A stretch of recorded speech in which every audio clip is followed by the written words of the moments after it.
Magandang araw mga kaibigan. Bigyan natin ng reaction, opinion itong result ng SWS survey conducted noong November 24 to 30, kung saan naging negative na ang net trust rating ng Pangulong Marcos Jr. Samantalang ang kay VP Sara ay lalo pang tumaas. So, dito mo makikita na ang galit ng taong bayan, ang hagupit ng taong bayan sa nangyayaring korupsyon ay ipinapadama na dito sa ating presidente. Okay, ito. Ang net trust rating ng Pangulo, negative 3% na lang. Kasi noong September, na net trust rating niya, naka-positive 7 pa siya. So itong survey na ito, itong November, ang nagsabi na may tiwala, much trust, is 28%. Ang nagsabi naman na wala na silang tiwala o little trust is 31%.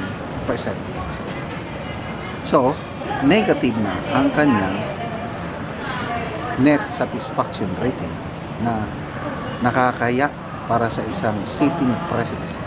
Naka 3 years pa lang sa kanyang opisina, wala na, negative na.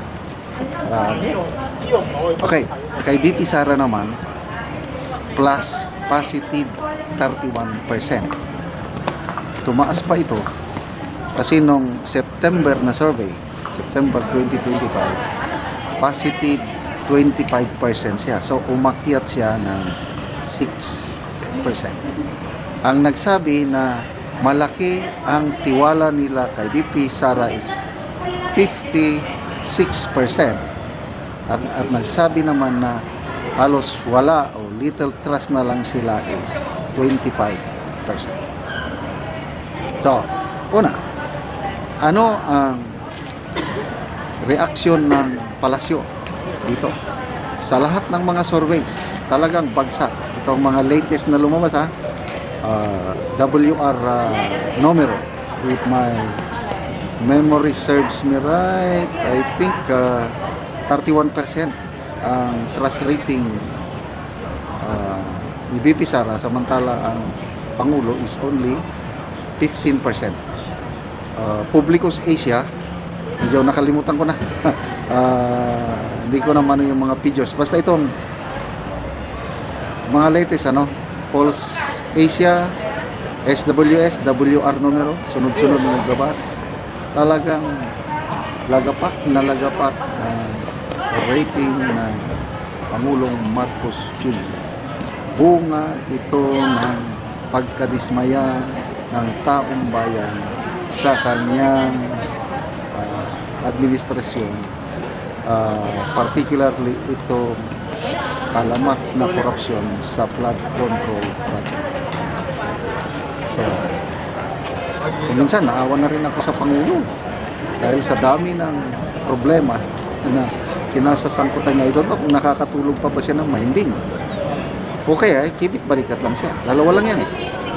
Kung truly na gusto niyang paglingkuran ng taong bayan, sana maghanap siya ng paraan na maibalik niya yung tiwala ng taong bayan. Kaya lang sa ngayon, parang napaka-imposible na makukupa niya ang trust kasi nga itong ICI. Yan sana ang kanyang alas. Yan sana ang kanyang huling baraha para mabawi niya yung tiwala. Kasi magandang simula nung sona niya nung July. Ako parang bumilib na ako sa kanya nung sabi niya, mahiya naman kayo. Tinignan ko yung mga projects ninyo, puros substandard at mga guni-guni. Akala ko totohanan galit na siya eh. Kaya ako pumalakpak. Kaya lang later on, nung nagsimula na yung ICI, yan, maganda pa nung ICI, dahil kasama si Mayor Magalong.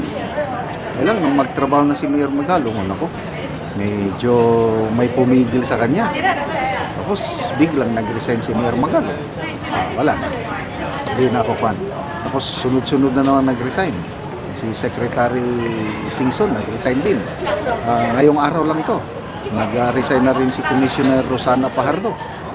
So ano nangyari sa ICI? Isa na lang naiwan, yung chairman na lang. So what does that mean? Na farce o kaya ay propaganda o kaya ay cosmetics lang ang ICI. Pantakip ng Marcos Jr. administration sa kapalpakan nila sa flood control na ipakita lang sa taong bayan na may ginagawa. But actually, pantabon sa... Kasi kung wala kang itinatago, kung talagang gusto mong habulin ang mga magnanakaw, ito, bahala na, kulong kung kulong. Yung pangako niya, ito November 24, nangyari yung survey. Hindi pa kasama itong kapalpakan na naman niya na nagpangako siya. Magpapasko sila sa kulungan. Anong nangyari? Tapos ng Pasko, may nakakulong ba? Meron naman.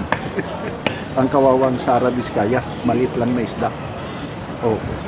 So, may maasahan pa ba? Palagay ko, ayokong mag-sound negative, ayokong maging pessimistic. Kaya lang, parang wala nang pag-asa itong administrasyon ito na mabawi nila ang tiwala ng taong bayan. So, si VP Sara naman, yun, kahit anong iba tong puti, lalong para siyang gold. Ano ba yung gold? Habang sinusunog mo ang gold, lalong kumikinang. Ganun yung tested by fire. Kaya, last woman standing, VP Sara. Sige, good luck, Auntie Claire, pasok. Paano mo ipaliwanag yan? Negative trust rating ng iyong amo. So, good luck sa inyong administrasyon. Salamat mga kaibigan sa inyong pagsubaybay sa ating channel.